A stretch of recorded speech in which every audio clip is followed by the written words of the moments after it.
Dalam ajaran leluhur Jawa kuno yang tercatat dalam Primbon Jawa, weton pahing bukanlah weton biasa. Ia disebut sebagai weton berkunci agung, tempat di mana takdir harta, kekuasaan rezeki, dan kejayaan hidup disematkan sejak kelahiran. Weton pahing dipercaya lahir dengan energi dominan bumi dan api, simbol kekuatan, kepemimpinan, serta daya tarik harta. Inilah weton yang oleh para sesepuh disebut sebagai Raja Harta, bukan karena selalu lahir kaya, tetapi karena memegang kendali atas jalur rezeki. Banyak orang keliru menilai weton pahing. Di masa muda, hidup mereka sering terlihat berat, berliku, penuh ujian, bahkan terkadang nyaris miskin. Namun justru disitulah rahasianya. Primbon menyebut, rezeki besar tidak diletakkan pada jiwa yang rapuh. Maka weton pahing ditempa terlebih dahulu, agar saat kekayaan datang, ia mampu menanggungnya. Dalam bahasa leluhur disebutkan, banda gede ora diparingake marang sing ringkih atine. Harta besar tidak diberikan kepada jiwa yang lemah. Orang weton pahing sering hidup seperti berjalan sendirian. Jarang ditolong, jarang dimudahkan, dan sering harus mengandalkan diri sendiri. Namun tanpa mereka sadari, setiap kesulitan itu sedang membuka gerbang takdir besar di masa depan. Gerbang ini disebut sebagai gerbang Raja Harta, sebuah fase hidup di mana rezeki tidak lagi datang setetes demi setetes, melainkan mengalir deras sekaligus. Primbon Jawa menjelaskan, ketika weton pahing memasuki fase kedewasaan batin, rezeki mulai mendekat dengan sendirinya. Peluang datang tanpa dicari. Orang-orang berpengaruh mulai mengenal namanya. Uang tidak lagi dikejar, tetapi mengikuti langkah hidupnya. Inilah ciri manusia yang telah diakui oleh alam. Weton pahing tidak ditakdirkan menjadi pengikut. Ia ditakdirkan menjadi pemilik jalur rezeki, pemegang kunci kekayaan, dan penentu arah hidup orang lain. Karena itu, para leluhur menyebut, wong pahing iku duwe dalan banda dewe. Orang pahing punya jalan hartanya sendiri. Namun ingat, gerbang ini tidak terbuka otomatis. Ia hanya terbuka bagi weton pahing yang tidak menyerah pada nasib, berani memikul tanggung jawab hidup, tahan dihina saat jatuh, tetap rendah hati saat mulai naik. Saat sifat-sifat itu matang, maka gerbang Raja Harta akan terbuka. Dan sejak saat itu, hidup weton pahing tidak akan pernah sama lagi. Dalam ajaran kuno yang tertulis di Primbon Jawa, weton pahing menyimpan energi besar yang tidak kasat mata. Energi ini tidak berisik, tidak pamer, namun sangat menentukan arah hidup.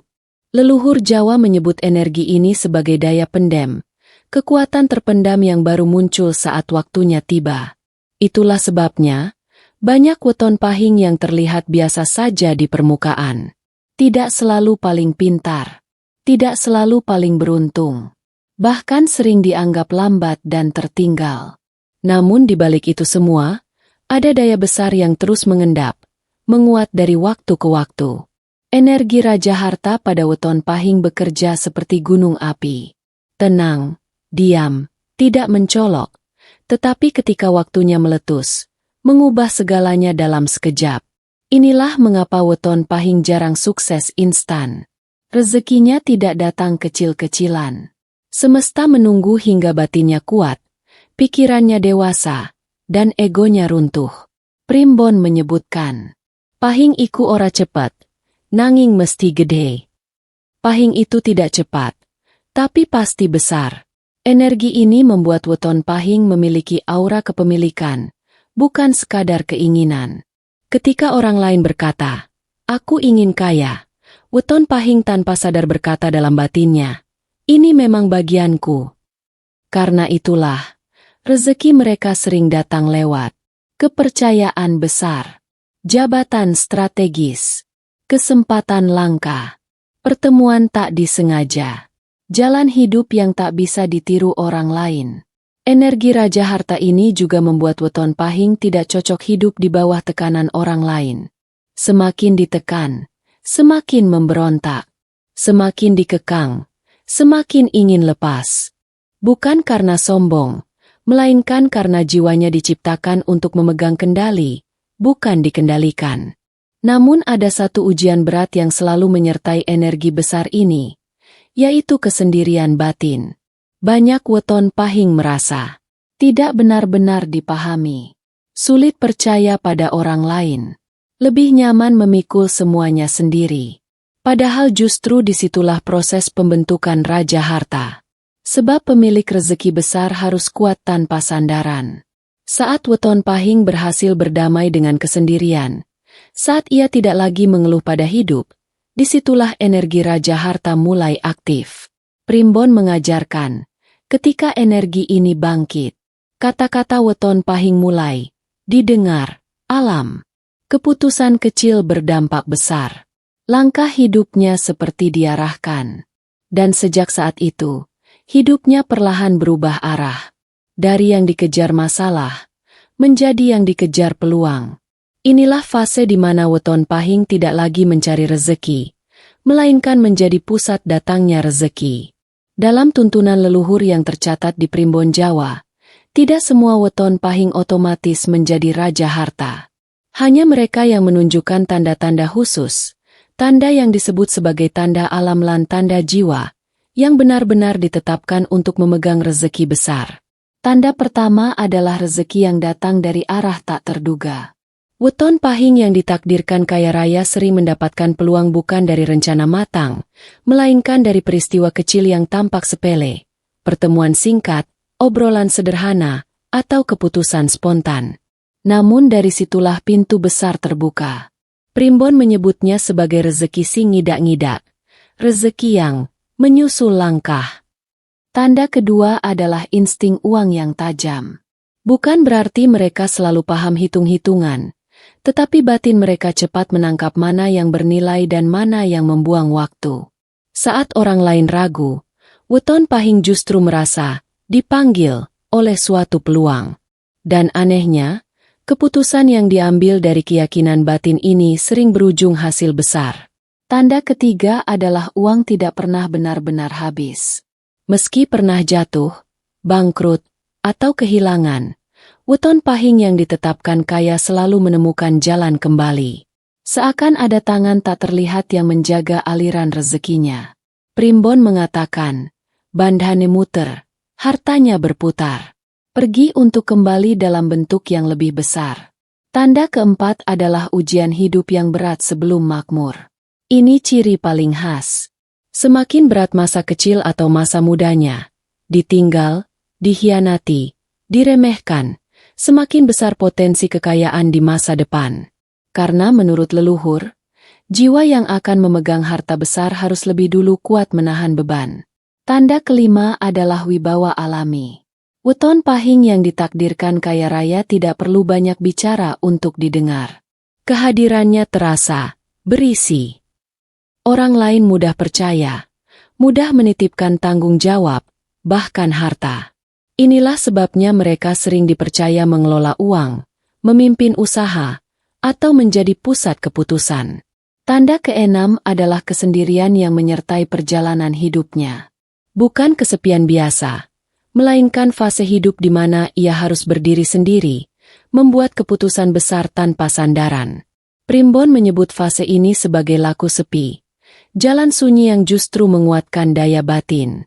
Setelah fase ini dilalui, pintu rezeki besar mulai terbuka. Tanda terakhir adalah perubahan hidup yang melonjak, bukan bertahap. Weton pahing jarang naik sedikit demi sedikit. Ketika waktunya tiba, perubahan terjadi drastis.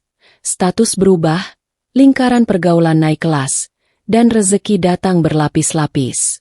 Inilah ciri bahwa langit telah mengizinkan. Jika sebagian besar tanda ini ada dalam hidup Anda, maka menurut Primbon, Anda bukan sekadar weton pahing biasa. Anda adalah pahing yang telah ditetapkan, pemilik jalur kekayaan, calon raja harta yang tinggal menunggu waktu pengukuhan.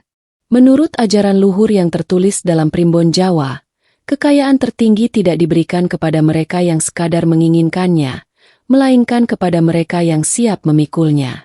Inilah rahasia terbesar weton pahing, bahwa rezeki agung memiliki kunci gaib, dan kunci itu bukan berada di luar, melainkan di dalam batin. Banyak weton pahing hidup bertahun-tahun dalam fase hampir berhasil. Usaha nyaris naik, rezeki nyaris besar, peluang nyaris tembus. Ini bukan kegagalan. Menurut Primbon, ini adalah fase penguncian, di mana alam sedang menilai kelayakan batin. Kunci gaib pertama adalah keberanian memimpin hidup sendiri. Weton pahing yang terus bergantung, menunggu, atau takut mengambil keputusan besar, akan tertahan rezekinya. Namun saat ia berani berkata dalam hati, "Aku bertanggung jawab penuh atas hidupku," maka satu lapis kunci mulai terbuka. Leluhur Jawa menyebutnya wani ngemban urip, berani memikul hidup. Kunci kedua adalah kerendahan hati saat mulai naik. Inilah ujian paling berat. Begitu rezeki mulai mengalir, weton pahing diuji, apakah ia menjadi angkuh atau tetap membumi. Primbon dengan tegas menyebut, kesombongan adalah penutup pintu rezeki tercepat. Sebaliknya, weton pahing yang tetap menghormati orang kecil, tetap eling pada asal-usul, justru akan ditambah kekayaannya. Kunci ketiga adalah kesabaran tanpa mengeluh. Mengeluh berlebihan dianggap sebagai penolakan halus terhadap takdir. Alam membaca getaran ini. Jika batin penuh keluhan, rezeki besar akan ditunda. Namun ketika weton pahing mampu menahan diri, tetap melangkah meski berat, maka alam mulai percaya. Kepercayaan inilah yang membuka pintu rezeki tingkat tinggi. Kunci keempat adalah niat hidup yang melampaui diri sendiri. Primbon mengajarkan, harta besar jarang diberikan untuk kepentingan pribadi semata. Ia dititipkan kepada mereka yang siap mengangkat keluarga, menjadi sandaran orang lain, membuka jalan bagi banyak rezeki. Saat niat ini tulus, weton pahing tidak lagi dianggap sebagai pemilik rezeki, melainkan penjaga rezeki.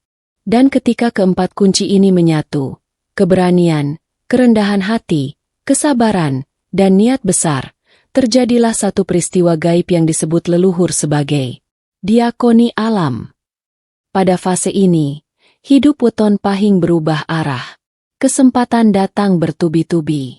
Keputusan kecil berdampak besar. Uang, kepercayaan, dan kekuasaan mengalir bersamaan. Bukan karena keberuntungan, melainkan karena kuncinya telah pas.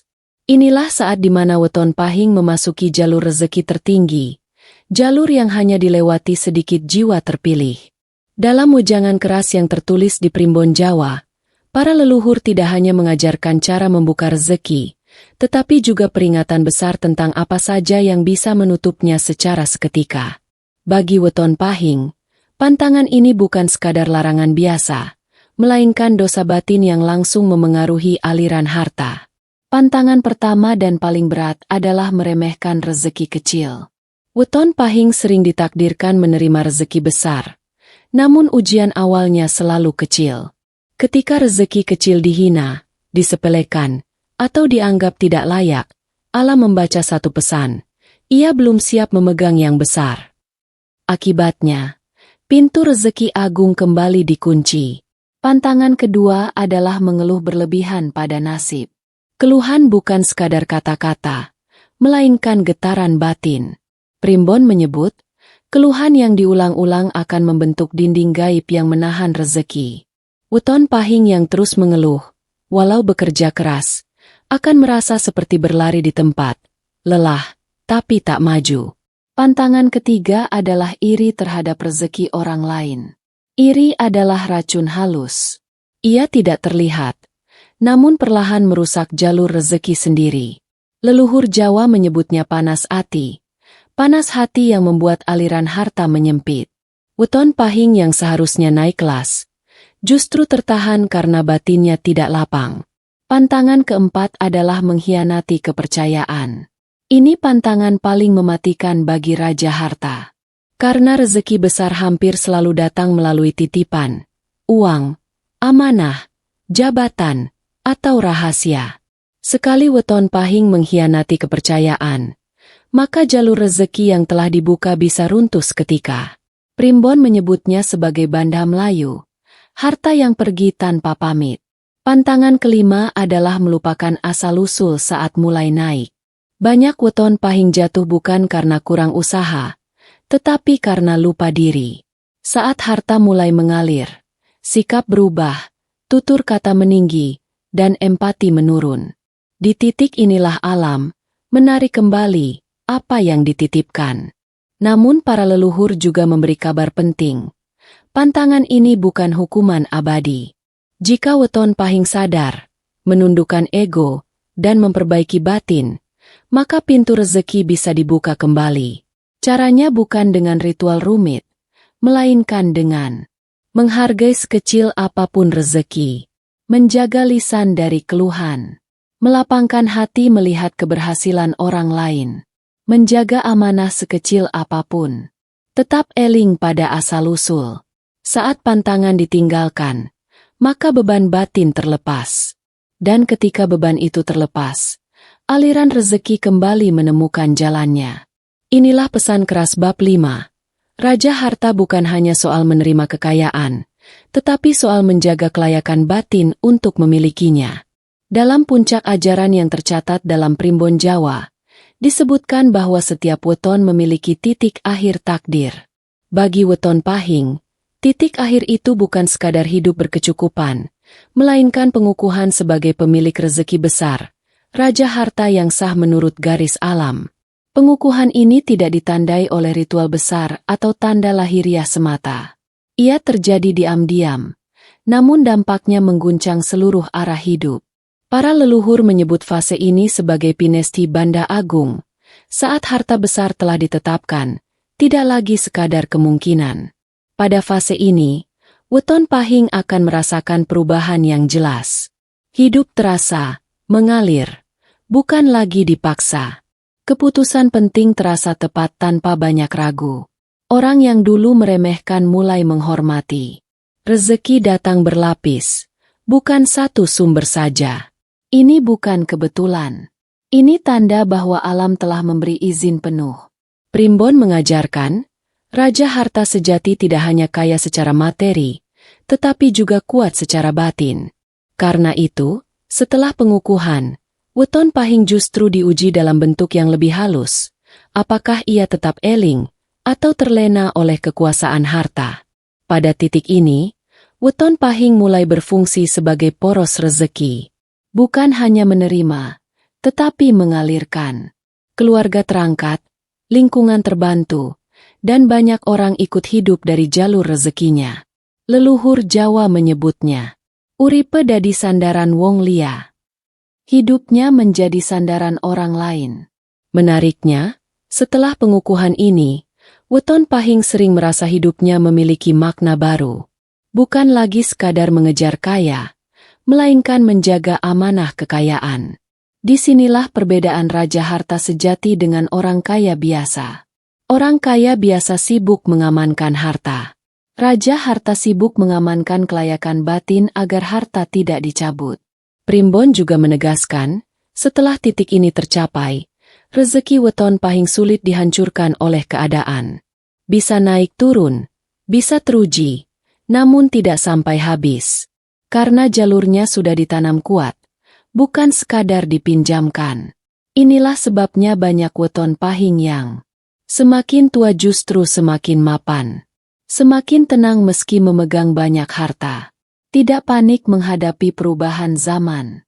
Di akhir wejangan, para leluhur meninggalkan pesan sunyi namun tegas. Sing wis dadi raja bandha, kudu eling yen bandha iku titipan. Artinya, kekayaan besar bukan untuk disombongkan, melainkan untuk dijaga, dialirkan, dan dipertanggungjawabkan.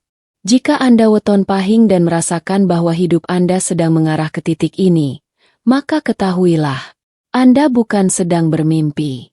Anda sedang mendekati pengukuhan takdir. Dan sejak saat itu, satu hal menjadi pasti, Anda tidak lagi berjalan sendirian, rezeki akan berjalan bersama Anda. Jika Anda merasa isi video ini bermanfaat, jangan lupa like agar energinya sampai ke lebih banyak orang. Share ke keluarga atau sahabat yang wetonnya pahing, dan subscribe agar tidak tertinggal pembahasan Primbon Jawa lainnya. Terima kasih sudah menonton.